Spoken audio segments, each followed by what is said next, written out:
Welcome to Wellness Rebranded, the podcast for women ready to redesign their relationship with food, fitness, and feelings. We are a registered dietitian, a personal trainer, and a mental health therapist. 3 experts, 1 mission. To help you break free from diet culture, hustle culture, and emotional burnout, let's redefine what wellness really means on your terms. Hello, everyone. Did you know that Elizabeth Harris has, how do you call this quiz, Elizabeth, that I took and I want to talk about? Yeah, it's called What Type of Eater Are You? Yeah, I've never asked myself that question before. Now I do. So Elizabeth has this quiz. It's a 7-question quiz to get clarity on why you eat the way that you do, right? You answer these 7 questions and then you come up with, what your answer suggests the type of eater that you are. Do you want me to share what it came up for me? Sure, I'm curious. It says here that I am an unconscious eater. No surprises for me. I'm also that, and I'm a little bit surprised. You are? Ooh, why are you surprised? I don't know. I just am. You thought you were more conscious? I thought I was more conscious too. I guess I'm not conscious enough.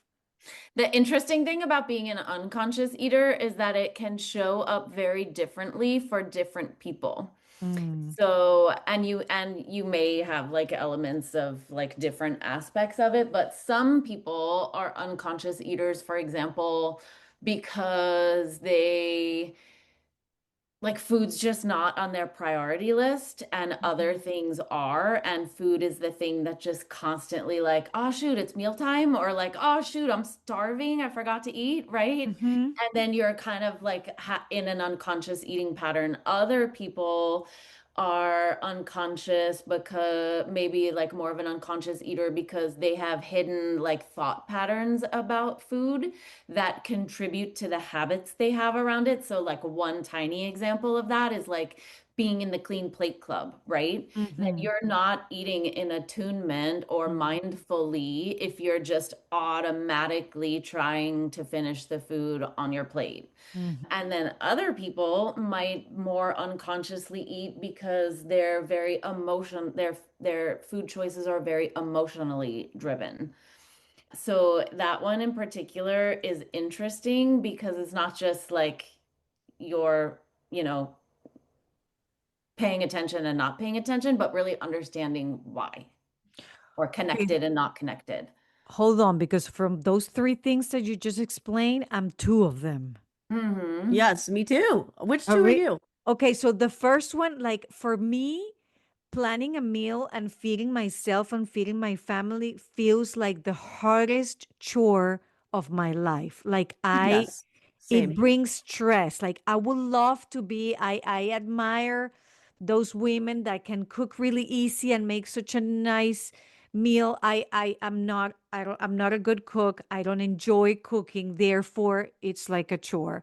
And then the last one about, what was the last one? Like emotionally driven eating. Yeah, yes. If I'm happy, I want to eat something specific. If I'm sad, if I'm tired, but I'm also, oh, that's what I was going to say. I'm also those people that forget to eat until my tummy is like making all these sounds and I feel like I'm going to faint. And I'm like, oh, that's right. It's 3 p.m. and I haven't put anything in my body. I know. So that one in particular is always so funny to me because obviously, not funny, but like interesting because I work with many, many people who would say exactly the same thing and I help them troubleshoot it. But it is like perhaps the one thing that is the hardest for me to relate to when I'm working with people because I can tell you I never, ever, ever forget to eat. Food is always on my mind and I like will get very hangry and upset if I'm not eating in a regular fashion. And you know what's even sad or sadder, more sad, is that my body has used to it so much that I cannot, even if I force myself to do it, which I don't, but I cannot eat until 10 a.m. Like there's no way I can swallow food before a certain time. Like those people that can have breakfast at 7, 8 a.m. I can. My stomach is like shut down of years of me not eating until noon. And then I have snacks in my purse because if I get hungry and I'm busy, I eat my snack and I keep with my day, which is Oh my God. terrible. And I'm aware for my body, I mean, for my health. But I mean, there you go. That's my bad. Yeah, and I open my eyes in the morning and my first thought is like, what's gonna be for breakfast? Excellent. Yeah. I'm No, not I'm kind of exaggerating. in the middle of you guys because I was the first two of those things that Elizabeth mentioned, where like I'm really busy all day, so I don't have time to eat, so I don't really think about food. And then later I'm like starving, so I like snack all night.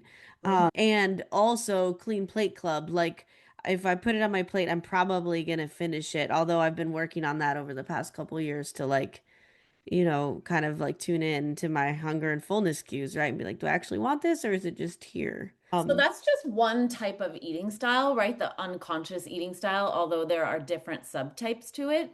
But it's really, really important to understand because if you're someone who's like, oh my gosh, like I'm constantly promising myself this week I'm gonna like get my eating on track, right? Or I'm gonna be good, or I'm gonna kind of do the quote unquote the things.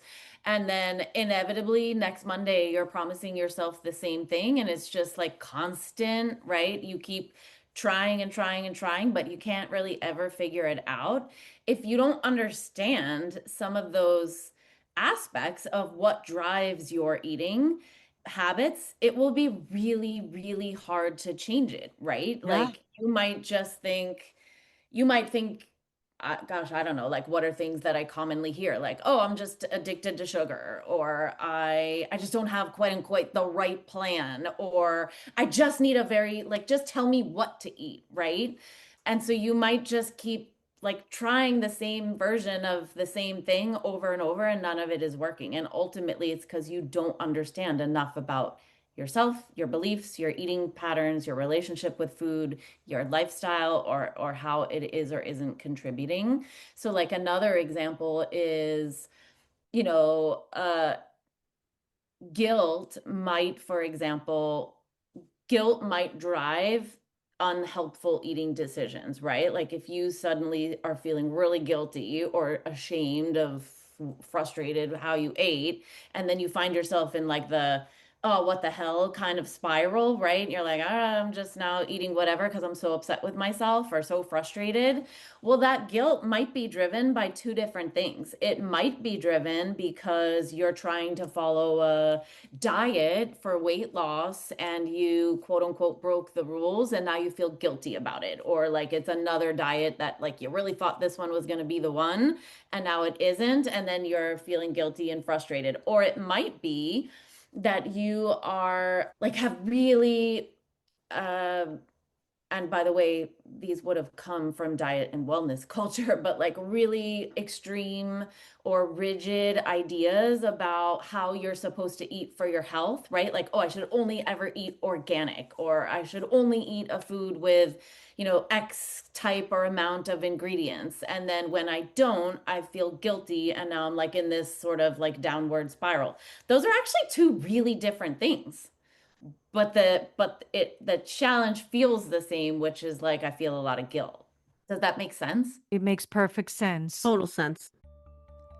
Hi, friend. My name is Jen, and I'm the host of the podcast, My Entrepreneurial Life, the show designed to help entrepreneurs and business leaders unlock the full potential of their business by leveraging the online space. Throughout the show, we dive into the strategies around turning your expertise into online programs and memberships. And we have candid conversations about what it actually takes to build something that will last. So if you're ready to expand your reach, increase your impact, and do it all in less time, come join me. Now, back to our friends at the Wellness Rebranded podcast. I would add something that is very common for me, which also I don't have enough information about foods itself. Mm-hmm. Right. So then I feel like it makes it harder for me to choose things that I want to eat, like how to combine them. Yeah, I know this sounds very basic, but it's true. Like I have trouble. The creativity of how to put food together is something I wasn't born with. So then I go Yeah, to the well, it's same thing probably over and like over. you just haven't been taught to understand nutrition in that way to combine things. Tara, kind of reminds me what you were saying this morning about the peanut butter and jelly. Of like, oh, Yeah. I never thought to do that, Mhm. right? Dude, so Maria, what Elizabeth was saying is she sent out an email this week about Uncrustables. Do you know what those are? Yes, And they're horrible. Can I just say that? You are Latina and probably don't like peanut butter and jelly to start, right? Well, I do not, but Okay, also, I I feel mean, like no one who's not, well, this is a gross exaggeration, but I've observed that most non-Americans do not understand peanut butter and yes, jelly. but it's not because agreed. of the peanut butter, it's because of the Ah, grape jelly. Because I can okay. eat a peanut butter and jelly sandwich, but it has to be strawberry jelly. But listen, I work at the jail, okay? I work at For the me, at it's a raspberry. oh, raspberry. Okay, but yeah, why grape? Just don't do grape. That's Yeah, like grape not is okay, Wait, gross. people. so I confess Uncrustables have never really been a part of my world. Do they only have grape jelly? Yeah, that I know of. But listen, I work Oh, at a juvenile Interesting. detention home, and that's what they had for snack. And I was like, that association of crustables for me means jail and really bad food. It came like in a little bag that you open, and that was just like I didn't come all the way from Venezuela to eat crustables at a jail, right? That's all I would think of. Like, no, okay, so crustables have a whole different meaning for me. I like also that you call them Crustables. What is it again? Uncrustables. Uncrustables. Why is uncrusted? Because they don't have a crust? Yeah. Exactly.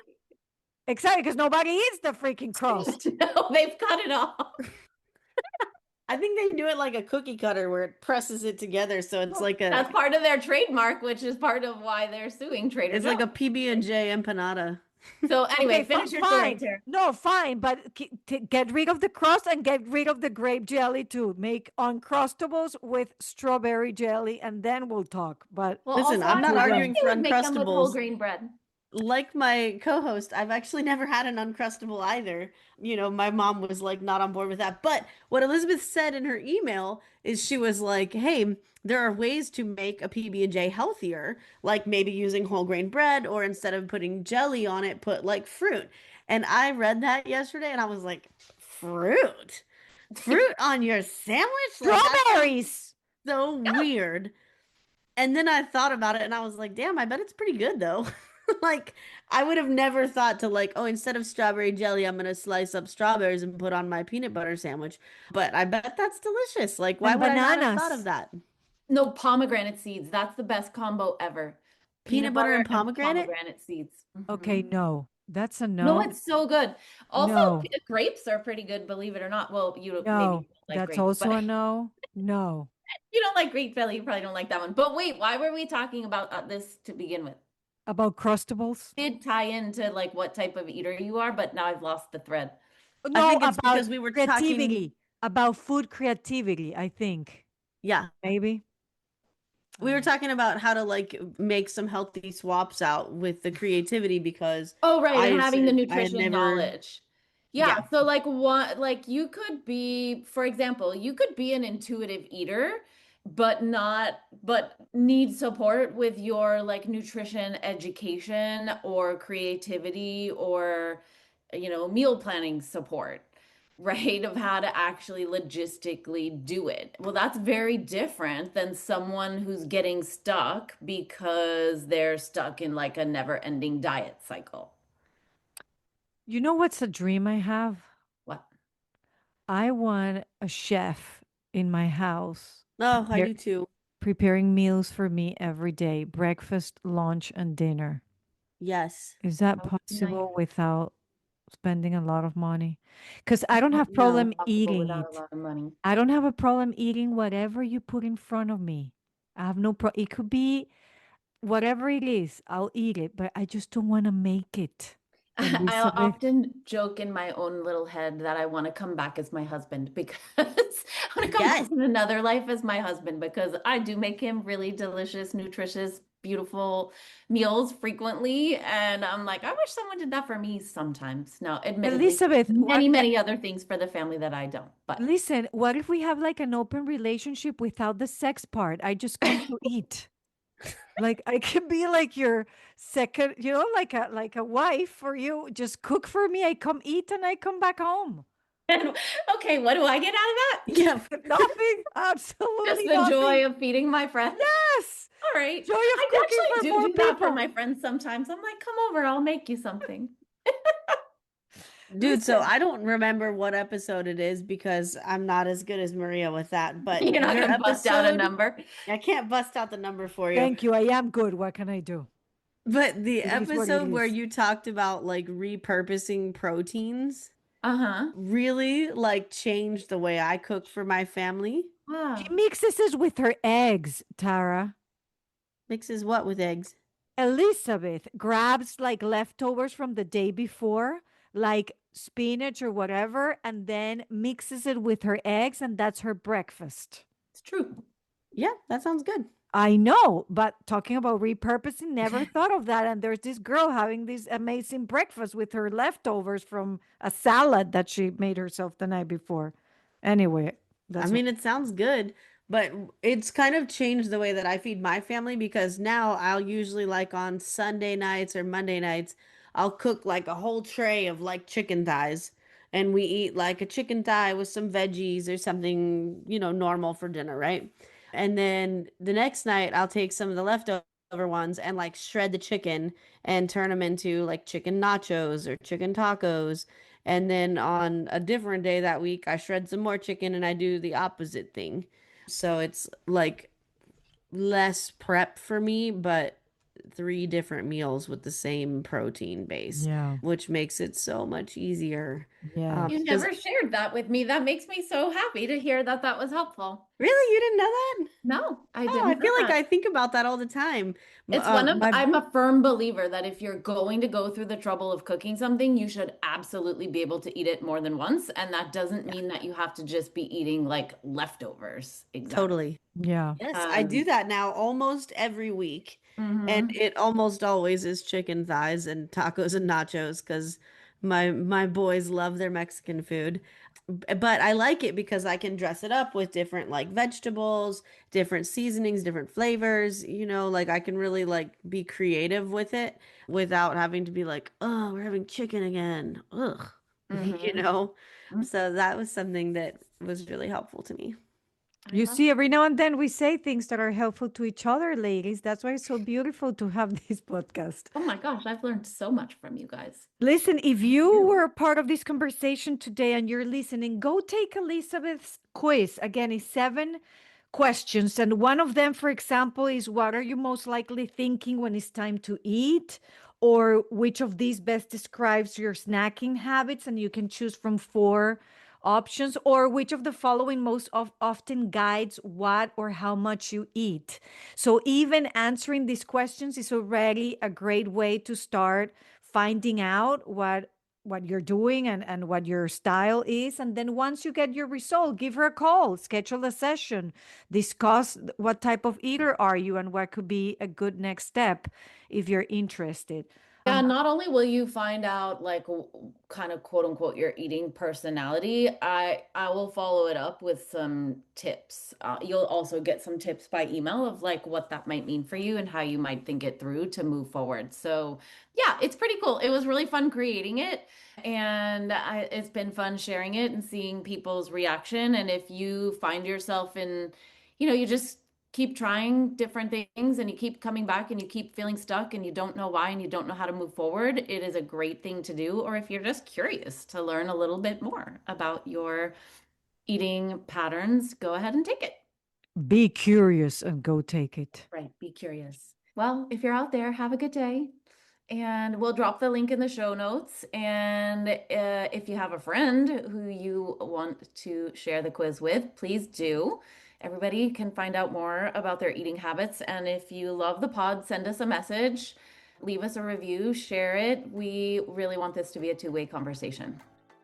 Thank you for listening. If you want to connect with me outside of this podcast, you can find me on Instagram at coaching_therapist.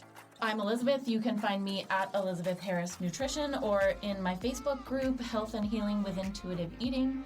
And I'm on Instagram and Facebook at Tara DeLeon Fitness. Guys, if you loved this episode or any of our other episodes, we would love it if you would leave us a review on Apple Podcast. It really, really helps us get the non-diet word out to the rest of the world. So please leave us a review. Yes, thank you.